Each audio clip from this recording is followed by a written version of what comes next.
Hello guys, welcome to our education platform Pi Engineers Point में आप सभी लोगों का बहुत बहुत स्वागत है, वेलकम है।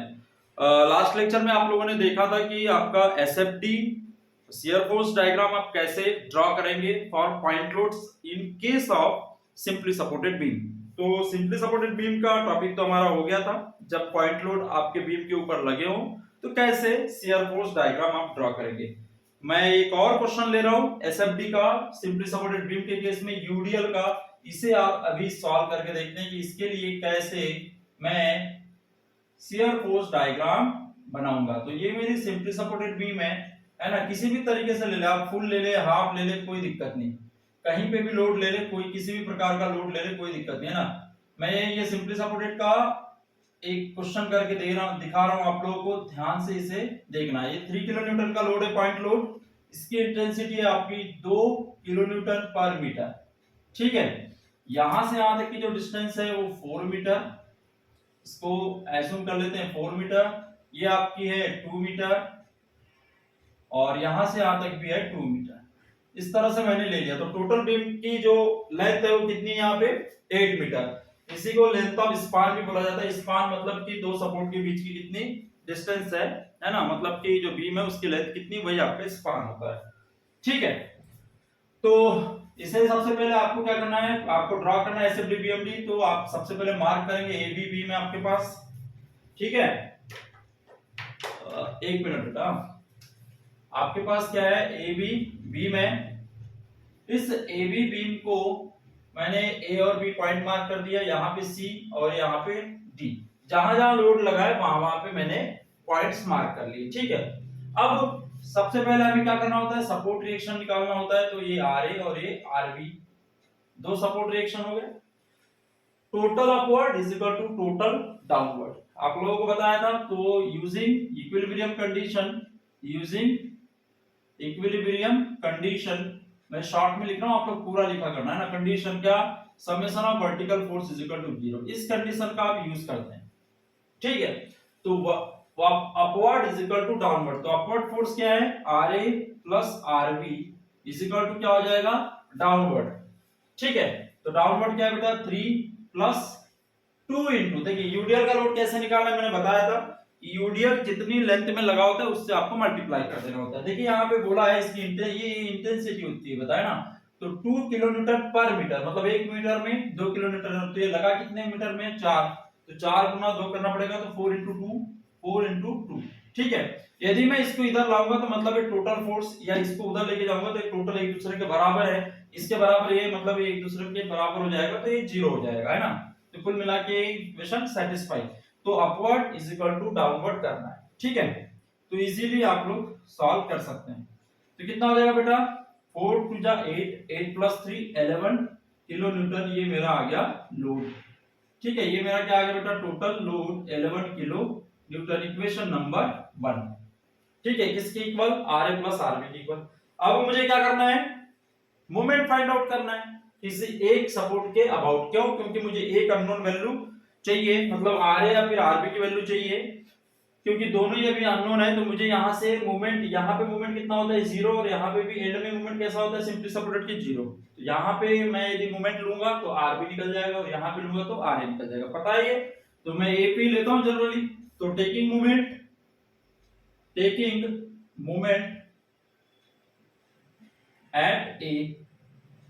ए पॉइंट पे मैं मूवमेंट ले रहा हूं, तो ये हो गया फिक्स मेरा। इसको क्या मान लेंगे, फिक्स। और जितने भी फोर्स इस पॉइंट से होकर जाएंगे या गुजरेंगे तो वो क्या हो जाएगी, 0। उनको लेने की जरूरत नहीं। कितने फोर्स है, 1 2 और ये यूडीएल 3। ठीक है, तो ये एंटी क्लॉकवाइज, ये क्लॉकवाइज और ये भी क्लॉकवाइज। ठीक है, तो anti clockwise one side, clockwise one side. तो ये जो फोर्स है बीम को ऐसे घुमाने की कोशिश करेगा, है ना। ये बीम को इस तरह से घुमाने की कोशिश करेगा, मतलब ये क्या हो गया, एंटी क्लॉकवाइज, है ना। ये क्या बात समझ में आ रही है, ये आरबी है। तो क्या हो जाएगा बेटा, आरबी इनटू यहां से यहां तक की परपेंडिकुलर डिस्टेंस कितनी, 4 2 और ये 2 कितना 8। अब एक ही एंटी क्लॉकवाइज है, ये तो क्लॉकवाइज घूमेगा और ये यूडीएल भी क्लॉकवाइज। इसके देखो यूडीएल के सेंटर से लोड लिया जाता है। यूडीएल का कहां से, सेंटर से लोड लिया जाता है, तो यहीं से कहीं लगेगा। तो ये ऐसे बीम को घुमाने की कोशिश करेगा, तो ये क्लॉकवाइज है ना। तो 3 इनटू 3 से यहां तक का डिस्टेंस कितना है, 4 और 2 कितना 6, प्लस सबसे पहले यूडीएल कितना है, उसका लोड कितना, यूडीएल का लोड कितना होगा बेटा, कितना होगा टोटल लोड इसका कितना होगा 2 इंटू यहां से यहां तक की डिस्टेंस कितनी है 4 मीटर, तो 2 इंटू 4 ये जो है ये यूडीएल का लोड है, ये लोड, इस लोड को सेंटर पे रख देना है। 2 मिनट के लिए इसे भूल जाओ, आप क्या कर दोगे इसको ऐसे सेंटर पे रख दोगे। 2 इंटू 4 कितना 8 किलो न्यूटन लोड है ये, तो इसको सेंटर से यहां तक की डिस्टेंस इस तरह से निकालना होता है, ठीक है। तो अब समझ में आ गया यूडीएल कैसे डिकोड करते हैं, ठीक है। तो 2 इंटू 4 क्या हो गया टोटल लोड, और इसके सेंटर से यहां तक की डिस्टेंस कितनी हो जाएगी 4/2 मतलब इंटू 2, है ना। इसके सेंटर से यहां तक की डिस्टेंस क्या हो जाएगी 2 मीटर, है ना। मैं यहां पे दिखा नहीं रहा हूं, आप लोग समझ गए होंगे, ठीक है 2 मीटर। तो यहां से आरबी इज इक्वल टू क्या आएगा बेटा 3 6 जा कितना 18 प्लस 4 2 जा 8 8 2 जा 16 डिवाइड बाय 8 आ जाएगा, तो बच जाएगा कितना हो जाएगा बेटा ये इन दोनों को जोड़ दो तो 20 और ये 34 ही होगा ना, 34 डिवाइड बाय 8, तो इसकी वैल्यू कितनी आ जाएगी, कितनी आएगी बेटा इसकी वैल्यू आप लोग कैलकुलेट करके देखो, बड़े आराम से बता रहा हूं मैं, है ना, तसल्ली से, कोई दिक्कत नहीं, जल्दबाजी बिल्कुल भी नहीं करना है, आराम से बिल्कुल सॉल्व करना है, एक एक पॉइंट आप लोगों को समझा रहा हूं, ठीक है, बड़े आराम से समझिए। तो आरबी मेरा जो आ गया वो कितना आ गया बेटा 4.25 किलोमीटर। अब आरए निकालूंगा तो आरए क्या हो जाएगा, आरए इक्वल टू क्या हो जाएगा 11 माइनस 4.25 हो जाएगा, 11 में से ये RA plus RB is equal to कितना है मेरा 11, आरबी की वैल्यू निकल गई तो आरए निकल जाएगा, 11 में से आरबी को घटा दूंगा 4.25 पे कितना निकल जाएगा बेटा 11 माइनस कितना हो जाएगा 4.25, तो ये जो वैल्यू आ रही है वो 6.75 किलो न्यूटन आ रही है, ये किसके इक्वल आ गई बेटा आरए के इक्वल, अंडरस्टैंड, ठीक है। जैसे आपका आरए और आरबी आया तो मैं यहाँ पे आरए और आरबी की वैल्यू लिख देता हूँ, और आरबी कितना है मेरे पास 4.25 है ना, दोनों की वैल्यू आ गई है। मैं अब इसे क्लीन कर रहा हूँ, इसको आप लोग वीडियो को पॉज करके लिख लेना, इसको मैं इतने को मैं यहां से हटा रहा हूं, ठीक है, क्यों, क्योंकि मुझे इस साइड में डायग्राम बनाना है, बेंडिंग मोमेंट डायग्राम बनाना है, ठीक है। तो ये वाला ये पॉइंट है, ये आरए की वैल्यू है और ये आरबी की वैल्यू है, ठीक है। तो इसको आगे तक बढ़ा देते हैं, ऐसा थोड़ा सा आगे तक बढ़ा दो, जितने पॉइंट है उतने पॉइंट से आपको लाइंस ड्रॉ करनी है ना, और ये हॉरिजॉन्टल लाइन इस तरह से मार्क कर दी है ना, तो ये ए पॉइंट है, ये आपका सी पॉइंट, ये डी पॉइंट और ये ए, ये कौन सा पॉइंट है बेटा बी पॉइंट, इस तरह से आपको मार्क कर लेना है, ठीक है। इसमें तो कोई प्रॉब्लम नहीं होनी चाहिए क्योंकि हमें बेंडिंग मोमेंट डायग्राम बनाना है। अब क्या करना है आपको, लेफ्ट हैंड साइड से राइट हैंड जाना है या तो राइट हैंड साइड से लेफ्ट हैंड जाना है, तो मैं राइट हैंड साइड से लेफ्ट हैंड साइड से मैं हमेशा राइट हैंड साइड जाता हूं। तो पहला फोर्स देखिए, ये ए पॉइंट है, इस ए पॉइंट के लेफ्ट हैंड साइड में कोई फोर्स है क्या बेटा, नहीं है, जीरो है, तो शियर फोर्स कैलकुलेशन करना है मुझे, क्या करना है शियर फोर्स कैलकुलेशन करना है, क्योंकि शियर फोर्स डायग्राम बनाना है तो आपको शियर फोर्स कैलकुलेशन करना पड़ेगा। तो शियर फोर्स एट कौन से पॉइंट पे बेटा ए पॉइंट पे, और लेफ्ट हैंड साइड में कितना है 0, shear force at A, right hand side में आपको लोड कंसीडर करना होता है, तो राइट हैंड साइड में लोड कंसीडर करूंगा तो ये पॉइंट लोड को राइट हैंड साइड में कंसीडर करते हैं ना, तो राइट हैंड साइड है ना, कंसीडर पॉइंट लोड, या नोट करके लिख लेना consider point load in right hand side, है ना, when move left hand side to right hand side, यदि लेफ्ट हैंड साइड से राइट हैंड साइड जा रहे हैं तो आपको पॉइंट लोड को राइट हैंड साइड में कंसीडर करना है, ठीक है। तो ये अपवर्ड है आरए, कितना है बेटा आरए की वैल्यू कितनी है 6.75, तो ये आ जाएगा 6.75 किलो न्यूटन, ठीक है। अब आ जाते हैं हम लोग सी पॉइंट पे, तो shear force at C left hand side is equal to, ये जो प्रीवियस है उसको तो जैसे का वैसा लिख दो, प्लस में तो प्लस में लिख दो, प्रीवियस को तो लिख देना है। अब देखिएगा सी के लेफ्ट हैंड साइड में पूरा यूडीएल लगा बेटा, यहां से यहां तक कितना लगा है 2 into 4 माइनस 2 into 4, माइनस क्यों लिया क्योंकि डाउनवर्ड है, यूडीएल कैसा है downward, downward negative upward positive, तो ये कितना हो जाएगा देखिएगा, इसकी वैल्यू कितनी हो जाएगी कितनी होगी बोलो, 8 माइनस 6.75, तो ये माइनस आ जाएगा 1.25 किलो न्यूटन आ जाएगा, माइनस में आएगा क्योंकि 8 ज्यादा होगा तो माइनस में। अब आ जाते हैं शियर फोर्स किस पे, सी पे, राइट हैंड साइड में।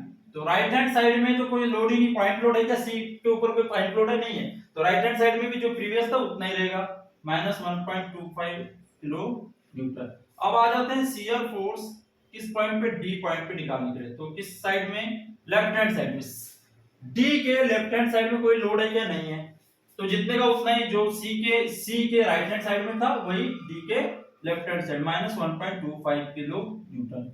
अब शियर फोर्स डी पॉइंट पे राइट हैंड साइड में कितना हो जाएगा, राइट हैंड साइड में आपको पॉइंट लोड को कंसीडर करना है, और डी पे कैसा है, डाउनवर्ड, तो पहली वैल्यू जो प्रीवियस वैल्यू वैसी की वैसी, और डाउनवर्ड -3 तो -3, तो ये कितना हो गया बेटा, -4.25 किलो न्यूटन। आ गया, कोई दिक्कत है इसमें। अब आ जाते हैं जो लास्ट पॉइंट है वो बी पॉइंट। तो shear force at B point left hand side में, तो बी के लेफ्ट हैंड साइड में कितना, डी के राइट हैंड साइड में जितना उतना ही बी के लेफ्ट हैंड साइड में होगा, क्योंकि इस बीच में कोई भी यूडीएल या कोई पॉइंट लोड नहीं लगा है, तो -4.25 किलो न्यूटन ही होगा, प्रीवियस वैल्यू जैसी की वैसी लिख देंगे। अब shear force at B point right hand side, तो राइट हैंड साइड की बात करता हूं तो प्रीवियस वैल्यू जैसी की वैसी लिख देना पहले, है ना, जो प्रीवियस वैल्यू उसको वैसी की वैसे लिख देना पड़ता है। अब बी पॉइंट के राइट हैंड साइड में देखिएगा, आपको इसको पॉइंट लोड को मुझे क्या करना पड़ेगा, रिएक्शन है, ये भी पॉइंट लोड ही है, तो ये अपवर्ड है, और वैल्यू कितनी आरबी की, 4.25, तो इसको कंसीडर करना पड़ेगा। जो पॉइंट लोड्स होते हैं, रिएक्शंस होते हैं, उनको राइट हैंड साइड में आपको कंसीडर करना है। तो ये कितना आ गया, 0। तो देखिए बी के राइट हैंड साइड में कोई लोड है क्या बेटा, नहीं है, तो 0 आ गया। ना ए के लेफ्ट हैंड साइड में कोई लोड है तो 0 आ गया, ना बी के राइट हैंड साइड में कोई लोड है, 0 आ गया। तो ये हो गया मेरी सारी वैल्यूज शियर फोर्स डायग्राम। अब बस इनको इस डायग्राम, ये लाइन के ऊपर आपको क्या करना है, मेंशन करना है इन सारी वैल्यूज को। तो एक पॉइंट की दो वैल्यूज लेफ्ट और राइट होती है ना, तो ए पॉइंट को पकड़ ले, तो ए के लेफ्ट हैंड साइड में कितना है, 0, तो यही पॉइंट रहेगा। Left hand right hand side में कितना है, 6.75, तो 6.75 पॉजिटिव है तो ऊपर, तो यहां तक मान लेता हूं 6.75, तो प्रीवियस पॉइंट से जो अभी पॉइंट मिला उसको मिला दो, प्रीवियस से मिलाते चलना है। उसके बाद में आ जाते हैं सी पॉइंट पे। सी पॉइंट के लेफ्ट हैंड साइड में कितना, -1.2, तो सी पॉइंट है तो माइनस मतलब नीचे जाना पड़ेगा, 1 यहां तक मान लेते हैं, और ये 1.2 इतना मान लेते हैं, ये हो गया मेरा 1.25, ठीक है, ये पॉइंट आ गया। अब तुरंत इससे मिला दो, प्रीवियस पॉइंट से तुरंत मिला दिया करो। देखो ध्यान दो, ये ऐसे ही आएगा सीधे, ये आ गया, देखो इस तरह से आ गया, ठीक है, तुरंत मिला दिए। अब सी के लेफ्ट हैंड साइड में कितना है, सी के राइट हैंड साइड में कितना है, -1.25, तो पॉइंट वो वहीं रहेगा, कहीं हिलेगा ही नहीं। लेफ्ट हैंड साइड और राइट हैंड साइड में पॉइंट वैल्यूज कितनी सेम ही है, तो वो पॉइंट वहीं का वहीं रहेगा। अब आ जाते हैं डी पे। डी पे कितना है, -1.25, तो डी पे -1.25 मतलब इतना ही, इतनी हाइट, तो यहाँ पे भी इतनी हाइट रहेगी, ये पॉइंट आ जाएगा, इसको तुरंत मिला दो।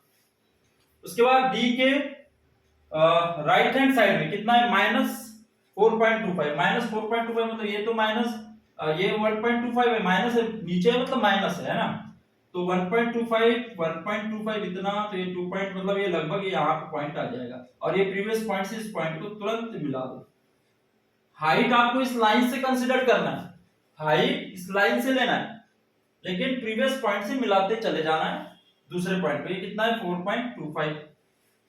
इसके बाद आगे बी के लेफ्ट हैंड साइड में कितना है, -2.5, तो ये -2.5 इतना है, तो ये भी कितना होगा, -2.5 यहाँ पे होगा, तो इससे इसको मिला दो।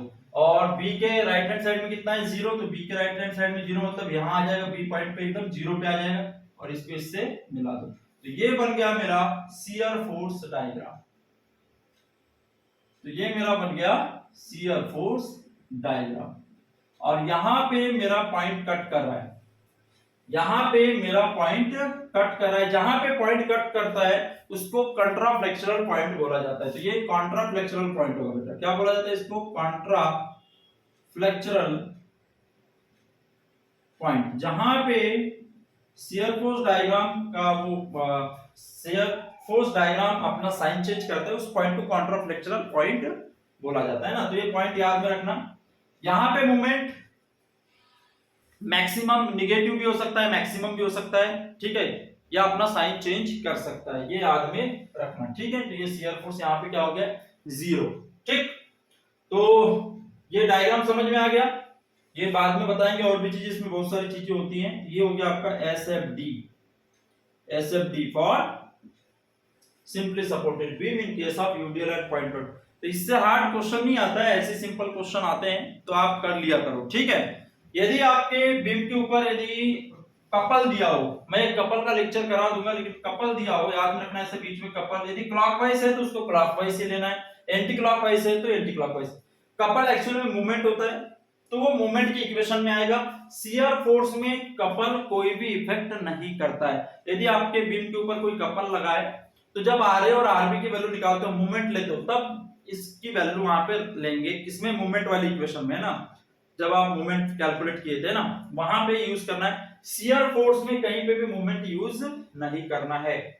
आई होप कि आप लोगों को समझ में आया होगा। मिलते हैं नेक्स्ट लेक्चर में, तब तक के लिए थैंक यू सो मच। आप लोग वीडियो को लाइक करें, सब्सक्राइब करें, है ना, चैनल को, और शेयर जरूर करें बेटा, है ना, मुझे भी हेल्प मिल जाएगी। और आपका बेहतरीन प्लेटफॉर्म है, बेहतरीन आपके पास टीचर्स अवेलेबल है, तो आप इसका फायदा उठाएं। Thank you so much.